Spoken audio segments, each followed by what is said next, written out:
10 millions de tonnes par habitant de sable et granulats sont utilisés en France chaque année. Ces matériaux entrent en grande quantité dans le bâtiment d'aujourd'hui. Ils sont les composants indispensables des mortiers et bétons. En Provence, on se procure du sable et des graviers en draguant les rivières. La Durance près de Mirabeau.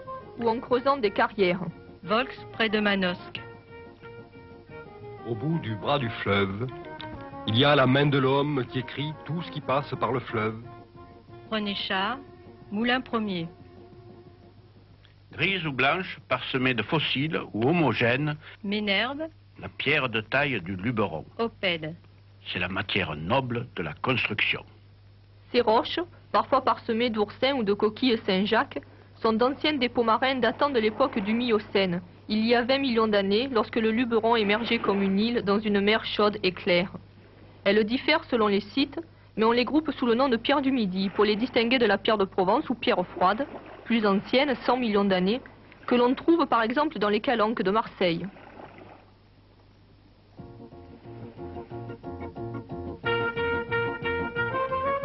De tout temps, l'homme a bâti dans la pierre.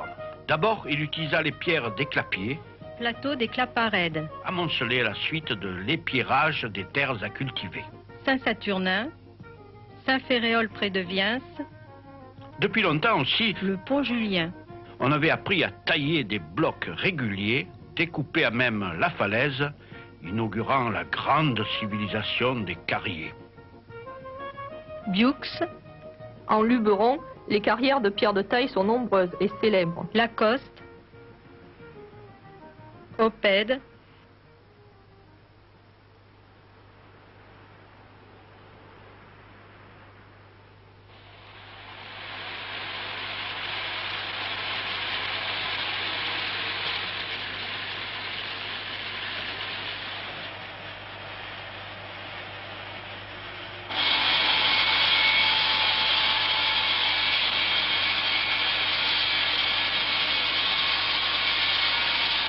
Les Estaillades à Opède.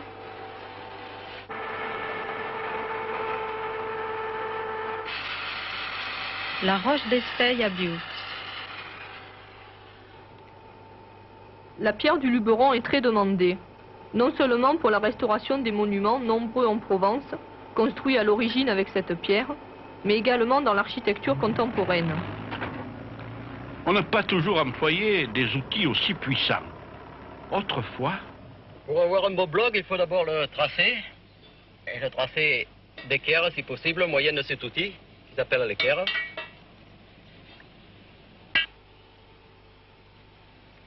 L'escoude, il sert à faire la trace pour débiter le bloc. Ben ça, c'est une escoude. C'est comme ça qu'il se travaillait dans le temps. Voilà, il fallait faire une ouverture, on faisait le quadrillage. Quadrillage de 54 de profondeur sur 1 mètre. Alors ça, pour faire une tranchée comme ça, il fallait compter parfois une journée, 2. Ensuite, la scie, qui a remplacé l'escoude par la suite, pour faire la même trace.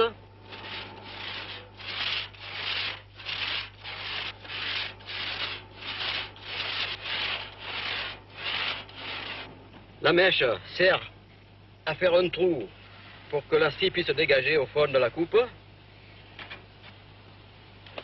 Et après, c'est pour l'arrachage, il y a les coins, la masse,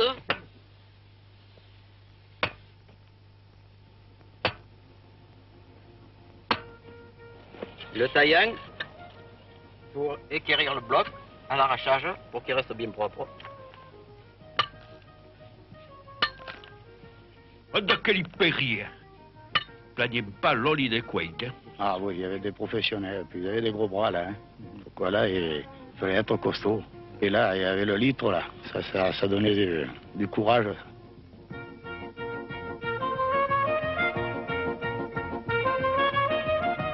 La main de l'homme a laissé au quotidien sa trace. La quale à la souste che plau. Mettez-vous à l'abri, il pleut.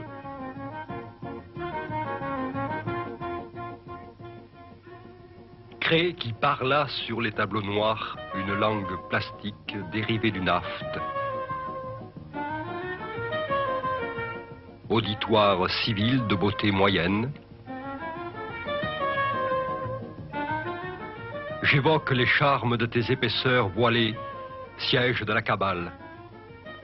René Char, le marteau sans maître.